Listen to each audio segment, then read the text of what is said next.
New carbon प्रारूप पर आधारित और बिहार की जलवायु अनुकूल की रिपोर्ट चौंकाने वाली है। दरअसल बिहार में लगे थर्मल पावर से सबसे ज़्यादा कार्बन का उत्सर्जन होता है, जबकि दूसरे स्थान पर ईंट भट्ठा है। ईंट भट्ठा के विषय में कहा जाता है कि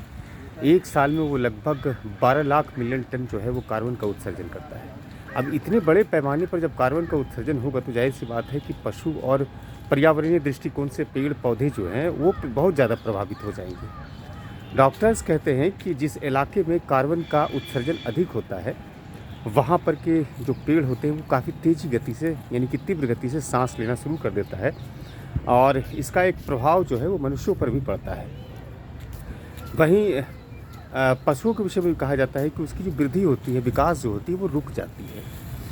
अब इसके पीछे एक बहुत बड़ा लॉजिक सब लोग लगा रहे हैं और कुछ जो जानकार हैं वो भी कह रहे हैं कि ईंट भट्ठे जो लगभग 12 मिलियन टन कार्बन का उत्सर्जन प्रतिवर्ष करते हैं, उसके पीछे यही प्रणाली है कि जो पुरानी परंपरागत प्रणाली है ईंट को पकाने की, लाल ईंट को पकाने की, उसमें कोयले की अधिक मात्रा का खपत होता है। बिहार में अगर हम बात करें तो लगभग 30 टन कोयला 1 लाख ईंट पकाने में ज़रूरत पड़ती है, जबकि जिगजैग प्रणाली से अगर हम बात करें दूसरे राज्यों की तो महज 7 से 8 मिलियन टन में ही टन में ही 1 लाख ईंट पक करके तैयार होता है। पिछले दिनों सरकार का ये भी एक बहुत बड़ा प्रयास था कि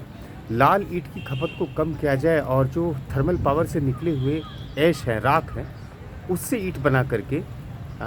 उसका प्रयोग किया जाए ताकि जो वायुमंडलीय संतुलन है, जो पर्यावरणीय संतुलन है वो बरकरार रहे।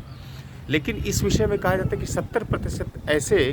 जो ईंट के भट्टे हैं वो गलत तरीके से जिगजैग प्रणाली का इस्तेमाल किए हैं, यानी कि कहीं ना कहीं वो मानक को फुलफिल नहीं करते हैं, जिसकी वजह से इतनी बड़ी मात्रा में कार्बन का उत्सर्जन होता है। चूँकि पिछले दिनों जब प्रदूषण नियंत्रण परिषद की रिपोर्ट आई तो बिहार के कई ज़िले इतनी ज़्यादा खौफनाक स्थिति में थी, भयावह स्थिति में थी प्रदूषण को लेकर के कि वहाँ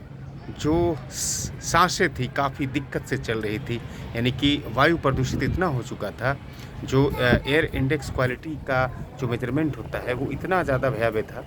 कि वहाँ के लोगों को परेशानी हो रही थी। तो पर्यावरण को बचाने के लिए जो लगातार कोशिश सरकार की तरफ से हो रही है,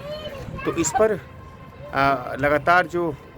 इस तरह के लोग हैं जो जिनके लिए धन ही सबसे बड़ी चीज़ है और जो अट्टालिका खड़ा करना चाहते हैं, वो कहीं न कहीं सब चीज़ों के दुश्मन हैं, शत्रु हैं, पर्यावरण के भी दुश्मन हैं, पशु के भी दुश्मन हैं, मनुष्यों के भी दुश्मन हैं। तो इन सबको रोकने की आवश्यकता है। हम लोग थोड़ा प्रतिबद्ध होते हैं और इन चीज़ों पर लगाम कैसे लगे उस पर काम करने की आवश्यकता है। मैं सभी ईंट भट्टे मालिकों से भी आग्रह करूँगा कि जो भी इस तरह की प्रणाली अपनाए हुए हैं उसे बंद करिए और मानव को जीने लायक इस पृथ्वी पर रहने दीजिए और पृथ्वी को उस लायक रहने दीजिए जहाँ की मानव प्रवास कर सके, रह सके बढ़िया से।